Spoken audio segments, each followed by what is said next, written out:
Now, let us begin today's program. Our speaker today is Dr. Sumati Narayanan, President of Creative Communication and Management Center, Chennai. She will be speaking to us on the topic Women Creating Their Own Unique Path.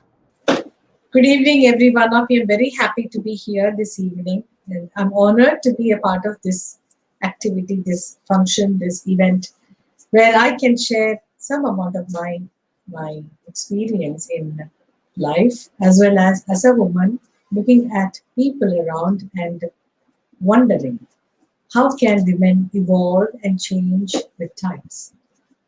When I was growing up, being born as a second daughter was a big disadvantage. I'm a second daughter because daughters were not preferred in those days, and so the feeling was we don't need so many daughters. We, our generation, have to fight for our rights and come up with all our aspects of our life. And today, women have proven that we can do anything and everything. But is that what we need, or is that what we want? So each of us, when Parvati asked me to speak, I thought it's very important to convey to young women that when you are choosing your life's path, you need to do it in your own unique way, because following the crowd is not something that is going to suit some of us. So I penned down some thoughts of mine, which I would like to share. And I would welcome any questions, and you can post the questions as and when you get in your mind, so that you feel and your mind feels, wow, I can ask that question. And I'll take the questions after I finish my talk, hopefully in about 50 minutes. So this is Shah's sharing. I just want to start with the thought. It's a Women's Day. Why is only one day in a year, Women's Day, something that we need to ask ourselves? Because our salutations to all the women. So yesterday someone said, I missed wishing you, so today belated Women's Day. I said, no, every day is a Women's Day. It's up to us to make it happy. So why is it Happy Women's Day? Why not Happy Men's Day? So all the other days of the year are for men? No. It is for all of us to be happy, and to be happy, we need to be clear about what we want. So I welcome you to think about your own career, taking it in your own hands and creating your own path in this world. So women, why I say their own unique path is because what suits one person may not suit another.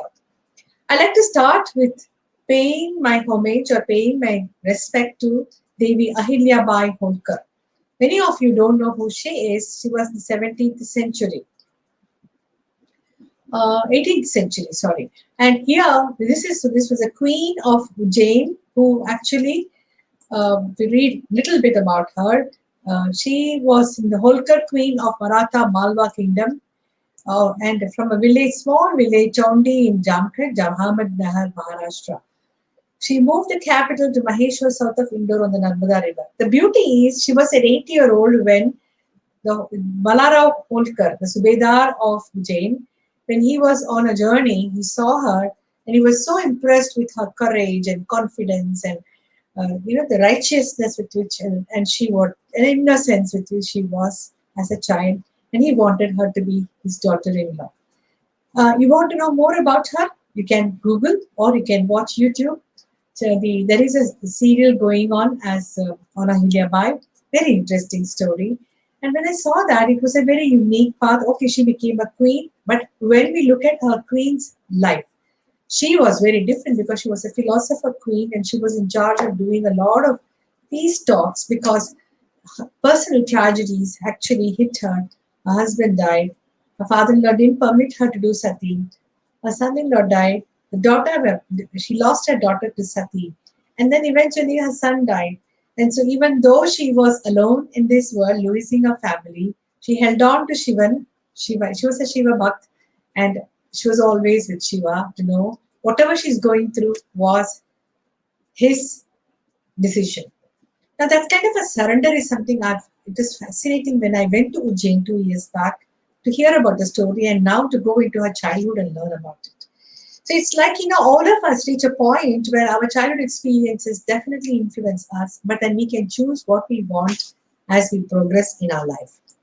There are other women who are also successful. These are the 15 or most successful women in India, not only in the corporate world but also in the urban, the urban, in the rural setting.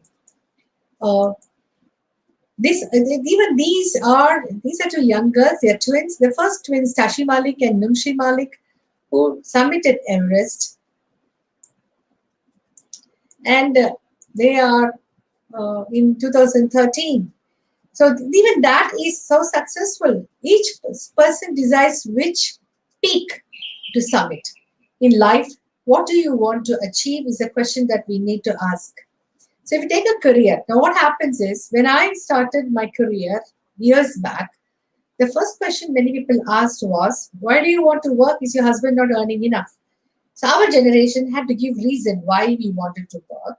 Whereas today's generation is, if a girl says, I don't want to work, they look at her like she's less intelligent and she doesn't know what she's doing in her life. She's doing of no value. So I was very, very happy to know in Tamil Nadu, the politicians, all the parties are offering 1,000 rupees per month for a homemaker.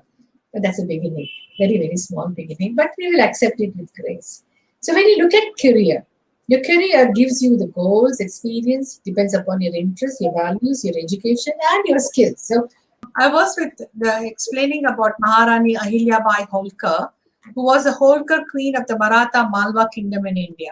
Rajmata, she was such a simple girl. I'm sure you will remember what I said about her.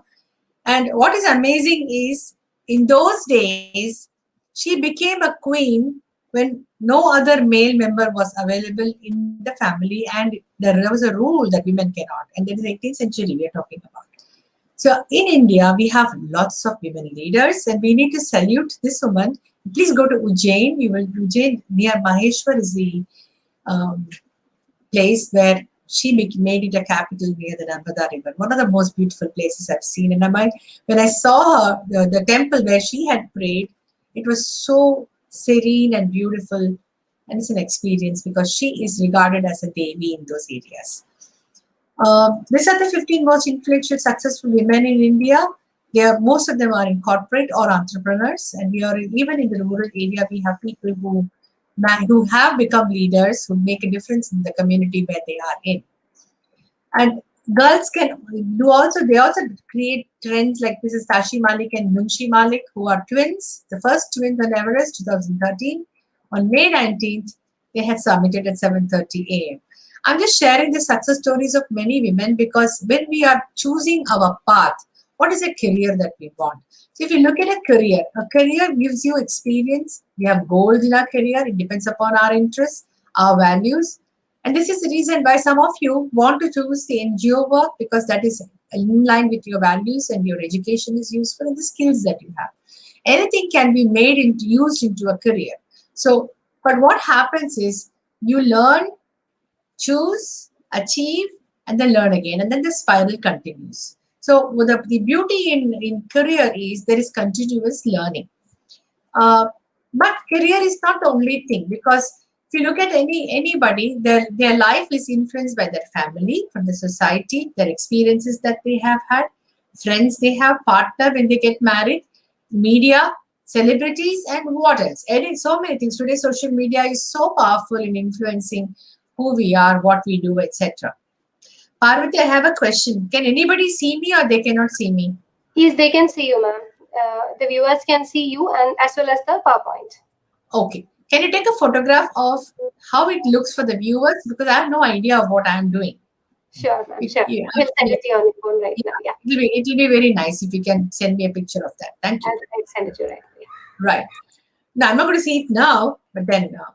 So if you look at success, it is influenced by family, tradition, and society. So I came from a family where I belong to the Brahmin community, where 16 years when you are age, they'll get us married. And then by 18, like for example, my sister became a mother, and I decided I'm not going to do that.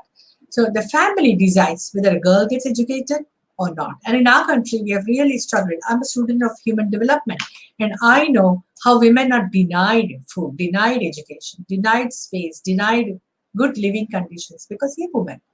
So family and traditions do influence, and now we have changed that to make women empowered. So all of us have contributed to making women's life equally safe and comfortable and healthy.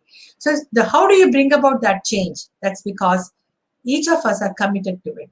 So this also influences your self-image, your self-esteem, and your self-confidence. So when you come, somebody says, I come from a very simple family, don't underestimate them, because they may have good values, they may have skills that we may not possess. So, but they may think that they are coming from an ordinary family, which actually becomes very unfair. We are born wherever we are because of destiny, but what we make of our life is something that we go on as we go on. So now we need to answer these 4 questions. What do I want? What do I do? What can I do? What will I do? You see, now this is very important. Sometimes, even though we can, we may not. So what do I want to do? Very, very important. Very often you need to ask this question, what do I want? Now, I'm sharing this to tell you because in my journey, when I was, as my father decided, he got me married when I was 19. It's a very young age. Many of you are that age, maybe, just out of school, 2 years out of school, and I got married. So then one thing that I did was I was then doing my graduation in home science, and I told my parents I will not get married unless they let me study.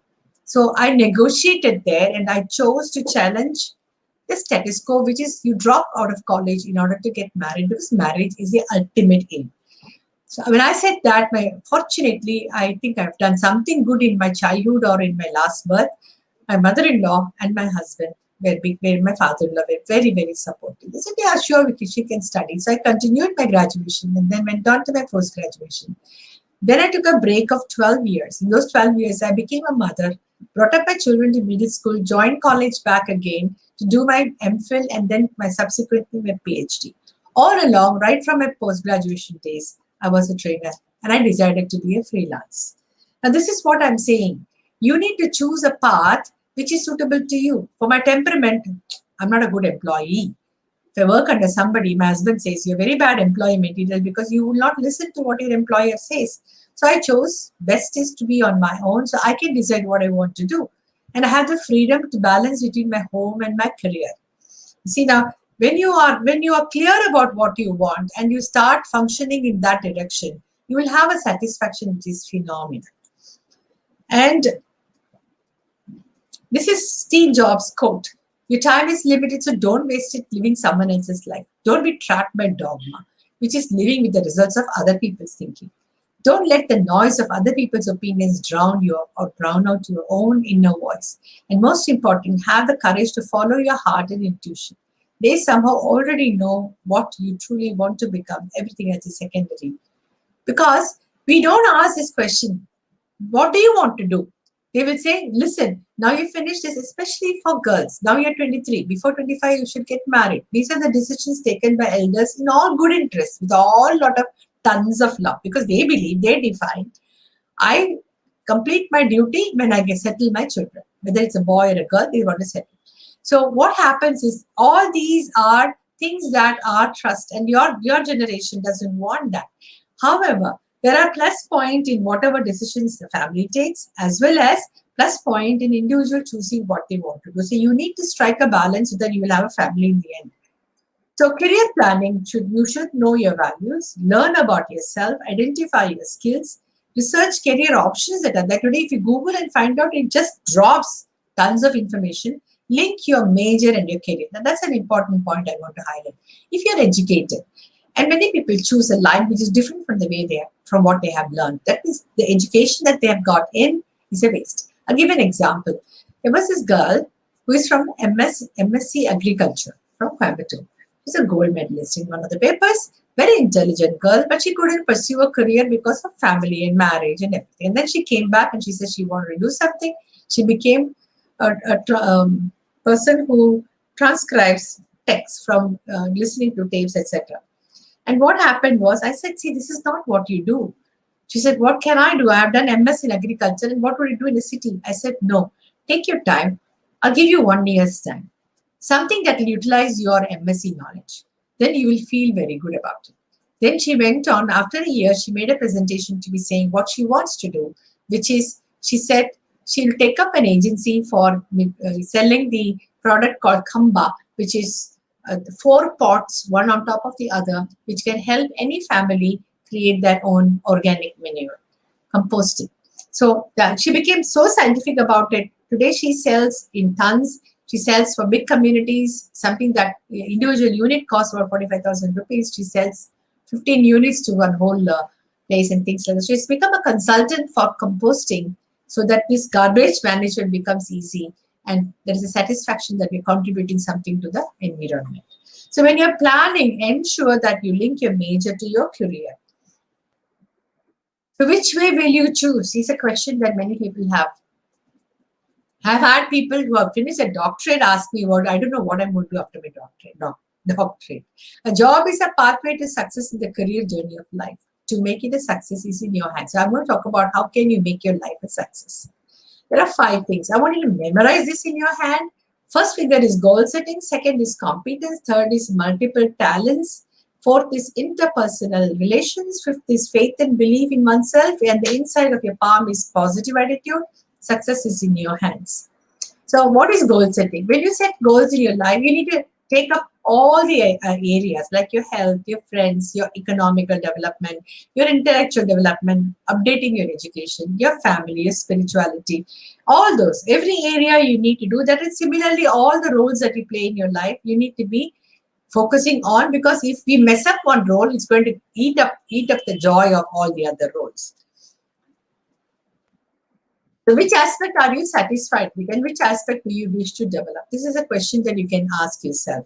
When you give a few moments to think about it, perhaps you would say, I want to develop my economical, I want to become an income generating person, or I want to update my knowledge, I want to sign up for a course, whatever. So each of you can identify something that you believe will be very, very useful for you in your life. So balance them. And every development requires a nurturing and appropriate environment. This is where your other fingers come into this thing, because you can't do anything on your own. You are in an interdependent lifestyle.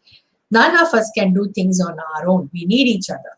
So what are the steps in goal setting? Know what you want, develop your ability in that, and then small measurable units, action plan, and then take the action in order for you to achieve that. So stay focused delightfully for best results. Nothing comes just like that. You need to work hard. So what do you want to achieve in your life? What are your goals? Think from now. So that way, what will happen is early in your life, if you can choose your path, like I did in my path. Many people say I'm lucky. I said, no, I work very hard. I'm blessed that I could have a clarity about what I wanted to be. And I wanted to be a trainer because I talk too much. Whereas in my childhood, I was given so many nicknames about my ability to talk, and the word they used to use is Bayadi. Bayadi means she talks too much. And so I used to be punished in my school for talking too much, and especially to the boys, because I'm gutsy. So they will make me stand outside. So, perhaps in those days, I would have decided I'll make people pay for this, because now I get paid for speaking, as I'm a paid motivational speaker. And second thing is, they make me stand out. So I became outstanding in my life in my own way. So any of you can convert what is considered to be a negative thing about you to your positive. And that is a journey by itself, and that's worth it. Second one is competence. Without competence, you cannot succeed. I want to become something means what are the abilities that you need in order to do that? It will be very helpful for you to understand that. So when you develop capability, you need to develop excellence by observation, maintain standards, assess yourself, personalize the standards, and have a willingness to work on it and persist till you get that excellent standard. So competence is not about just doing something for the sake of doing. Competence is doing whatever you do in an excellent way.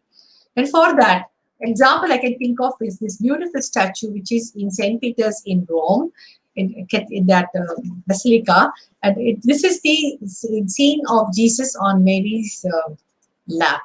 When I saw this, I just held my breath, and I couldn't believe a human being can chisel it so beautifully. This is Michelangelo's masterpiece.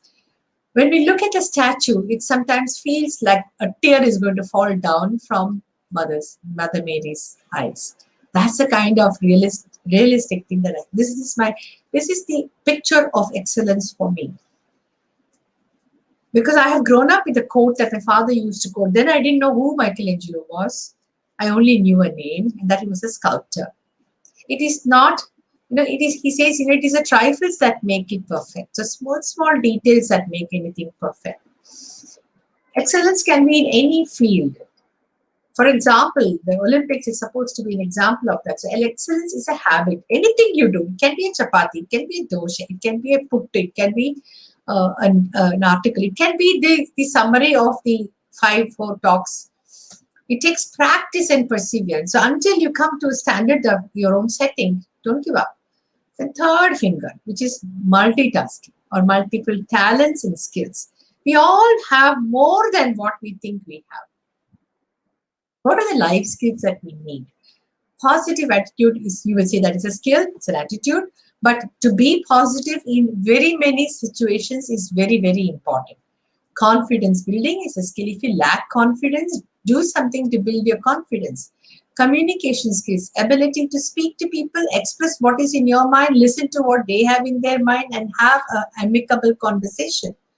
Now, communication is crucial because if you are working in an organization and you cannot communicate freely in any language of that office, you will be at a disadvantage. So this is very fundamental.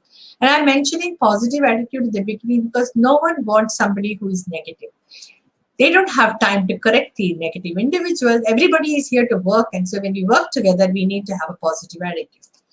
An interpersonal relationship, as I said, like there is a Buddhist philosophy. The fundamental Buddhist philosophy is nothing is permanent. Why? Because everything is depending on somebody.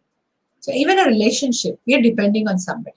None of us can exist alone because we are not designed to exist alone. That is the reason why human beings are always in a group, family, society group, social groups, Malayalis groups, Gujarati groups, and then engineering groups, and then doctors groups. Everywhere we have groups, because we gain strength by numbers.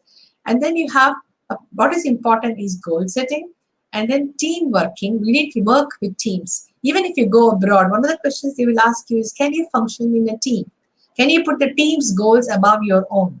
Now, goal setting is a process that you should, one needs to indulge in, because without goals, when you progress in life, it's like taking a boat for sailing without a destination in mind. Competency development is a continuous development. None of us can say, okay, I have learned everything that is to be learned in life and I don't need to develop any further. You need much more than that. So updating and upgrading professional skills is very, very, very important.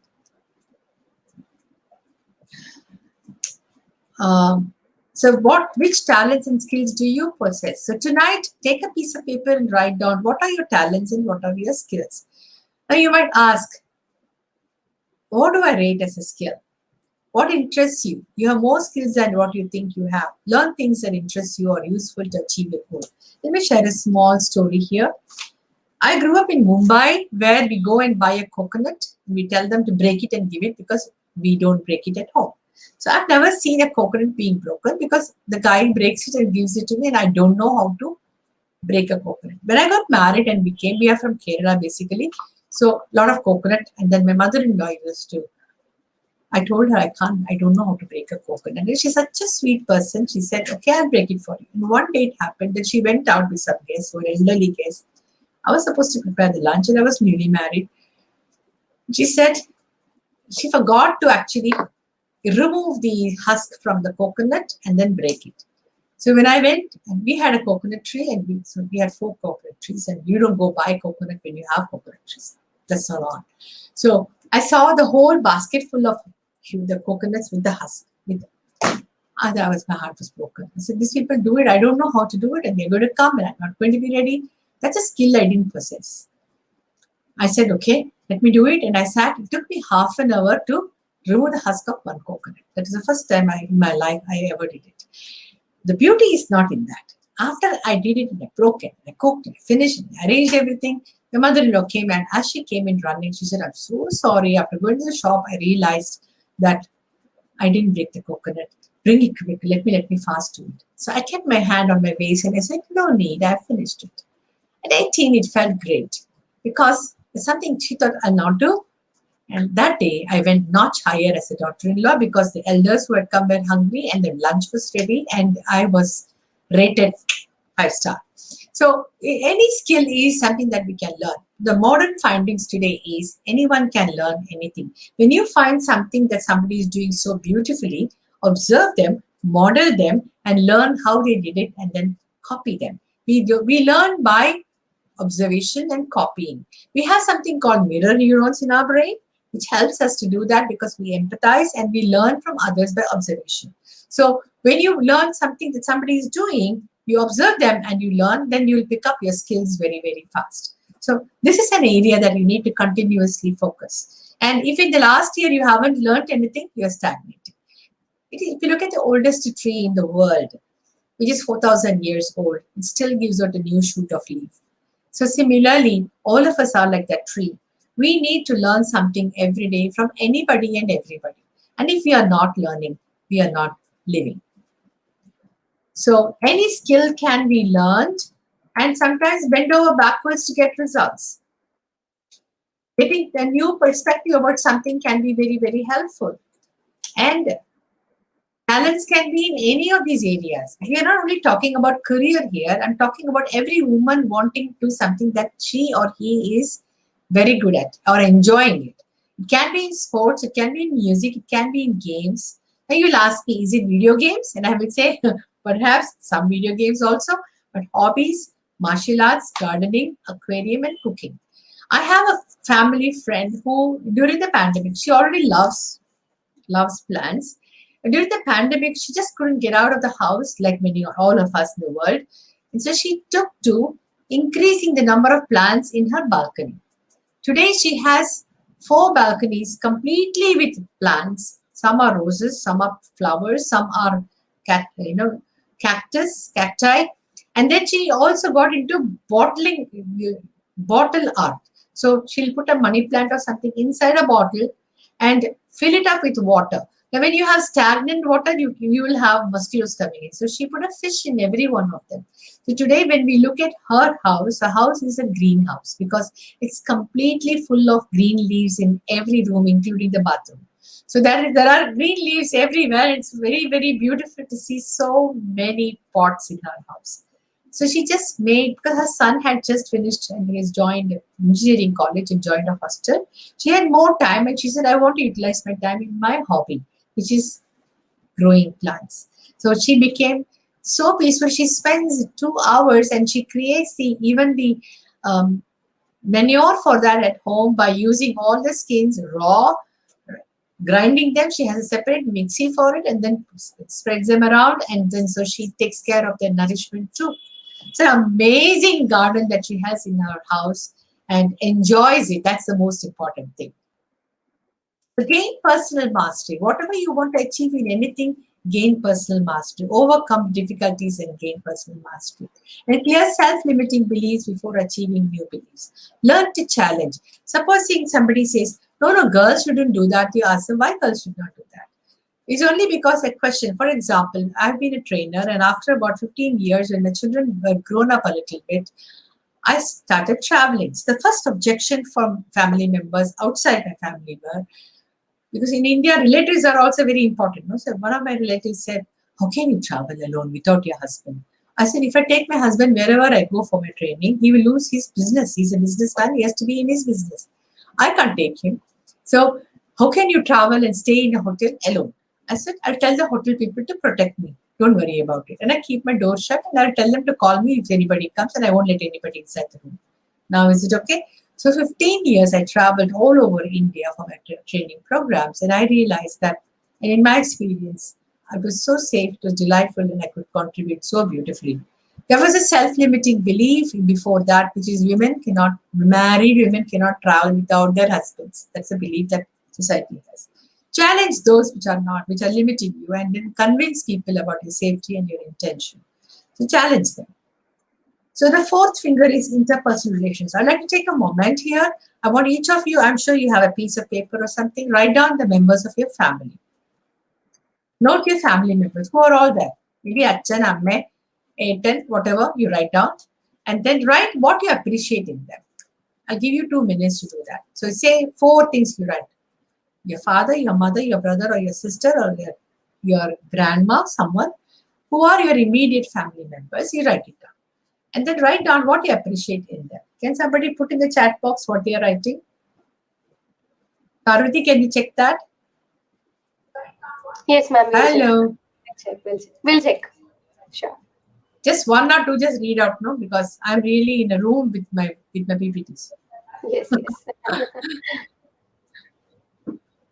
Just for a sample, somebody either unmute and talk if you're allowed to, otherwise put it in the chat box. I really cannot see the chat box. I don't want to spoil any setup right now. So who has written? Just share, no? You can't write an essay without this exercise. Come on. Yes, we're actually receiving those on the WhatsApp, ma'am, instead of on the YouTube chat. So I'll read out to you. So somebody has written the first thing, obviously, probably that came to the mind about her mother,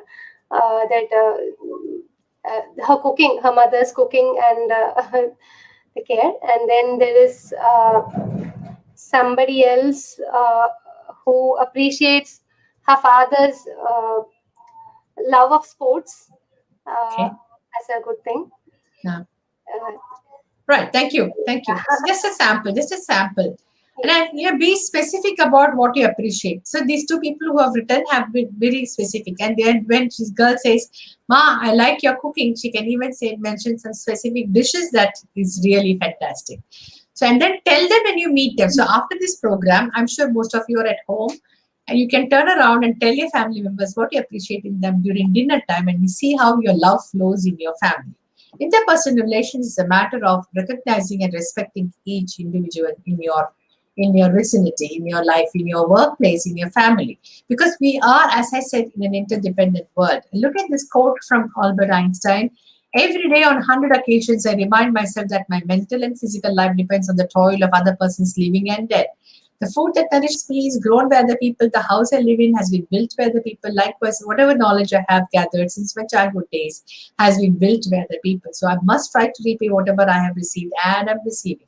So when we look at a quote like that from such a great mind of the last century, the greatest mind of last century, Albert Einstein, it's so fascinating. And then each of us need to have only gratitude to about what we have in our life. So these are the 4 pillars of human relations.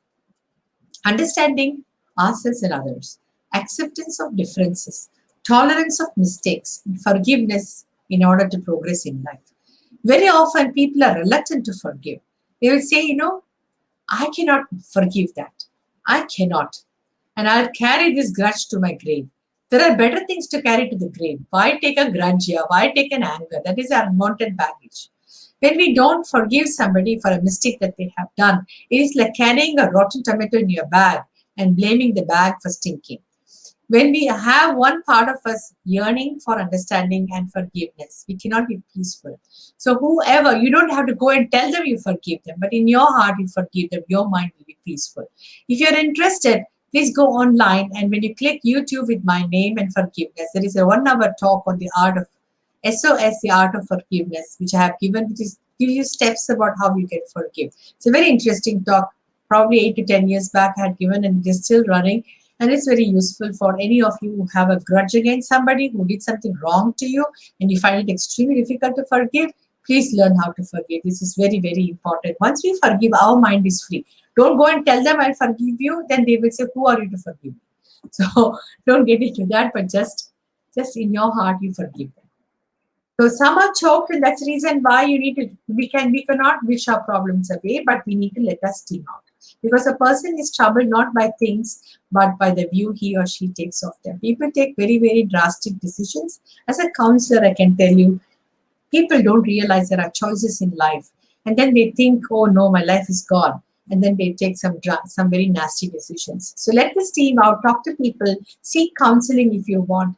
At least tell somebody you're disturbed so somebody can hold you during that time, let you cry, and then you will feel lighter, and then you'll be able to look at the whole thing in a different way. So be flexible, look at things from the opposite angle. And then you will find that it is very, very helpful for you to do that. So together, as a family, as a team, in any working place, you can. The fifth one is faith and belief in oneself. This is something that you cannot borrow from somewhere, import from somewhere, or buy it from somewhere. It has to come from within. I like to share the story of Arunima Sinha, who summited Everest. Now you will ask me, what's so great about Arunima Sinha summiting Everest? What is special about it? This was in the year 2013. It happened. If you can see the screen, she has only one leg. The left leg of hers is amputated below her knee. And it is with this leg that she went. Born in 1988, the first female amputee to climb Mount Everest, the first Indian amputee to climb Mount Everest, national level volleyball player who was pushed from a running train by thieves in 2011 while she was resisting them. They tried to pull her chain, she resisted them, and they pushed her outside the train. As a result, what happened was she had been pushed on the opposite track and a train ran over her leg. As a result, one of her legs had to be amputated below the knee. She reached, and she said she was determined. Within 2 years, she took the help of other people who have done it and reached the summit of Mount Everest at 10:55 a.m. on 21st May 2013. She has written a book, Born Again on the Mountain, launched by Prime Minister of India Narendra Modi in December 2014. She was awarded Padma Shri, the fourth highest civilian award, in 2015. That's a phenomenal one. Just look at her confidence. Even though she lost a leg, she didn't allow that to eat up her confidence. Her aim was to climb all the continents and the highest peaks and put the national flag of India, already done world's 6 highest peaks by 2014. So you can see that it was such a proud moment when she released the book. She got the Padma Shri award. So courage is something confidence is something that she had, that she will not let an incident ruin her life. She made that the most powerful experience in her life. And the last one is positive attitude. Even if we have all these things, if there is a lurking negative attitude, we cannot progress. So I want to talk about Kiran Bedi. During her service, she was the IG General of Prisons of Tihar Jail, which was a punishment posting because she lifted politicians' cars through with a crane in Delhi. And so she was given the punishment posting, put her in the jail, and she will suffer. So one of the world's largest prison complexes with over 10,000 inmates from 1993 to 1995, and her excellent PR work for her prison reforms policies led her to her winning the 1994 Magsaysay Award. And subsequently, she has founded 2 NGOs in India, Navjyoti for Welfare and Preventive Policing in 1987, and India Vision Foundation for Prison Reforms, Drug Abuse and Prevention of Child Welfare in 1994.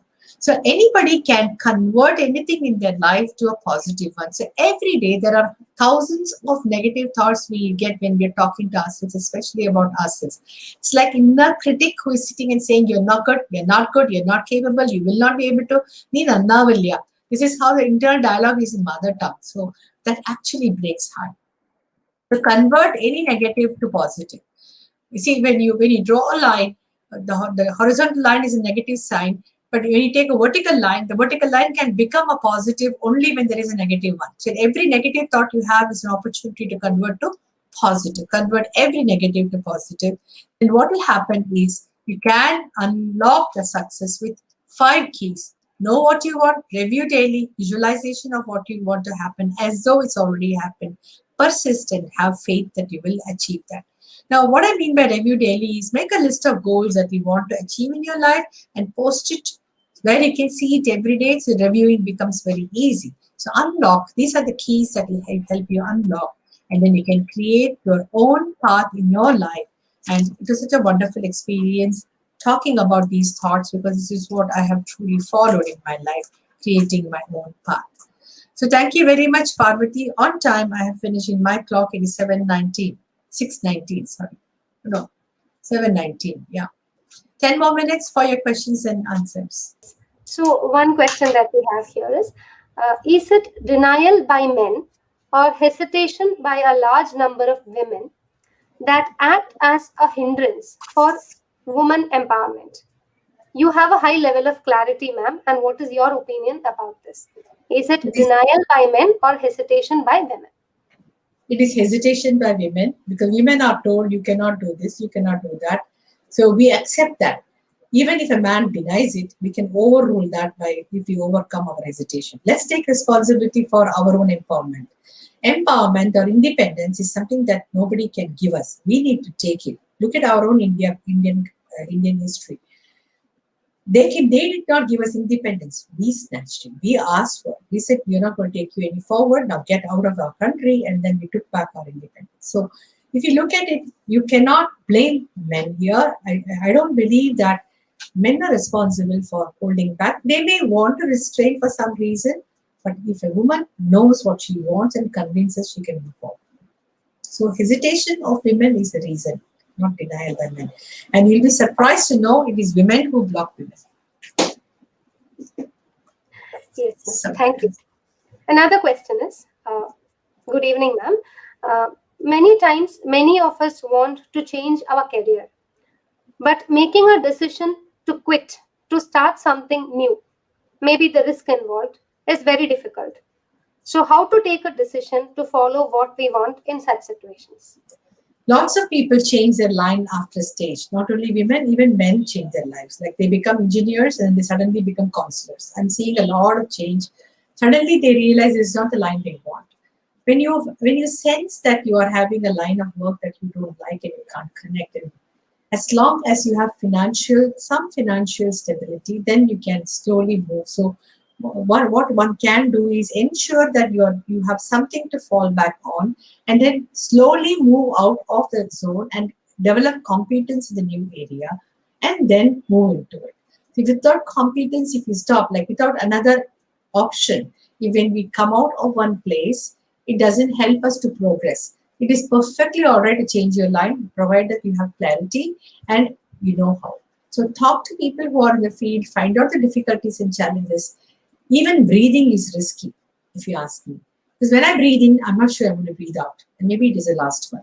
So we are not thinking about that risk. We are thinking about risk as being like, what if I don't get a job? So that's the reason why it's a very strong sense of insecurity people feel. So they don't want, for example, if they are in a job and they want to do a business, they'll be very scared because there is no fixed income in business.